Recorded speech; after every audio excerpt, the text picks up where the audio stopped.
ಹುಬ್ಬಳ್ಳಿಯಲ್ಲಿ ಮಾತನಾಡಿದ ಸಚಿವ ಪ್ರಹ್ಲಾದ್ ಜೋಶಿ ಅವರು ಹಾಸನದಲ್ಲಿ ನಡೆದ ಘಟನೆಯು ಅತ್ಯಂತ ದುರ್ದೈವ ಸಂಗತಿಯಾಗಿದೆ ಎಂದು ವಿಷಾದ ವ್ಯಕ್ತಪಡಿಸಿದ್ದಾರೆ.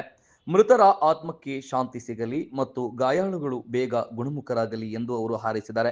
ಘಟನೆ ಬಗ್ಗೆ ವ್ಯಕ್ತಪಡಿಸಿದ ಅವರು, ಇಷ್ಟು ದೊಡ್ಡ ಮೆರವಣಿಗೆ ನಡೆಯುತ್ತಿದ್ದರೂ ಯಾಕೆ ಟ್ರಾಫಿಕ್ ಡೈವರ್ಟ್ ಮಾಡಿಲ್ಲ, ಯಾವುದೇ ಮುನ್ನೆಚ್ಚರಿಕಾ ಕ್ರಮಗಳನ್ನು ಯಾಕೆ ಅನುಸರಿಸಿಲ್ಲ ಎಂದು ಪ್ರಶ್ನಿಸಿದ್ದಾರೆ.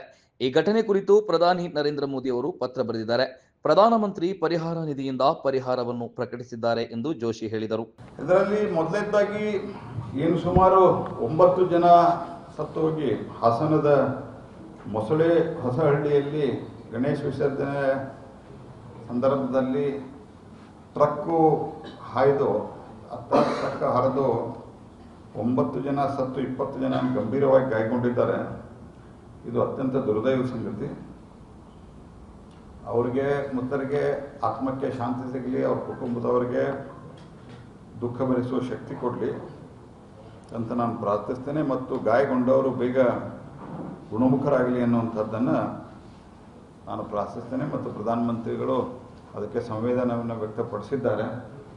ಪ್ರಧಾನಮಂತ್ರಿ ನ್ಯಾಚುರಲ್ ರಿಲೀಫ್ ಫಂಡ್ದಿಂದ ಪರಿಹಾರವನ್ನು ಘೋಷಣೆ ಮಾಡಿದ್ದಾರೆ. ಆದರೆ ಕ್ವಶನ್ ಏನು ಅಂತಂದ್ರೆ ಅದು ಭಾಳ ದುರ್ದೈವ ಸಂಗತಿ, ಆಗಬಾರ್ದಾಗಿತ್ತು. ಆದರೆ ಅಲ್ಲಿ ಮೆರವಣಿಗೆ ನಡೀತಾ ಇದ್ದಾಗ ಒಂದು ಸ್ವಲ್ಪ ಟ್ರಾಫಿಕ್ ಡೈವರ್ಷನ್ ಅದು ಯಾಕೆ ಮಾಡಿಲ್ಲ ಅಂತ ಅನ್ನೋದು ಒಂದು ಸ್ವಲ್ಪ ಗಂಭೀರವಾಗಿ ಎನ್ಕ್ವೈರಿ ಮಾಡಬೇಕು. ಯಾಕಂದರೆ ಅದು ದೊಡ್ಡ ಸಂಖ್ಯೆಯಲ್ಲಿ ಮೆರವಣಿಗೆಯಲ್ಲಿ ಹೋಗ್ತಾ ಇದ್ದಾರೆ. 20 ಜನ ಸತ್ 9 ಜನ ಸತ್ತು 20-25 ಜನ ಗಾಯಗೊಂಡಿದ್ದಾರೆ ಅಂದರೆ ಜನ ದೊಡ್ಡ ಸಂಖ್ಯೆಯಲ್ಲಿದ್ದರು.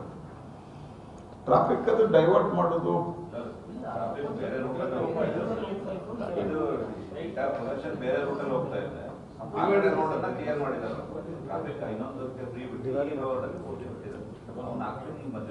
ಅಲ್ಲ, ಏನು ಘಟನೆ ಆಗಿದೆ ನನಗೆ ಸಂಪೂರ್ಣವಾದಂಥ ಪೂರ್ತಿ ಮಾಹಿತಿ ಇಲ್ಲ. ಆದರೆ ಇದೆಲ್ಲ ಸಂಗತಿಯನ್ನು ಗಮನಿಸಿ ಹೆಚ್ಚು ಪ್ರಿಕಾಷನ್ ತೆಗೆದುಕೊಳ್ಳೋದು. ನಾನು ಯಾರ ಮೇಲೂ ಏನು ಅದಕ್ಕೆ ಆರೋಪ ಇತ್ಯಾದಿ ಏನು ಮಾಡಿಲ್ಲ. ಹೆಚ್ಚು ಪ್ರಿಕಾಷನನ್ನು ಎಲ್ಲ ಸಂದರ್ಭದಲ್ಲಿ ತೆಗೆದುಕೊಳ್ಳೋದು. ಇದೀಗ ನಿಮ್ಮ ಅಂಗೈಯಲ್ಲಿದೆ ಮಯೂರ ಟಿವಿ ಡಿಜಿಟಲ್ ವಾಹಿನಿ.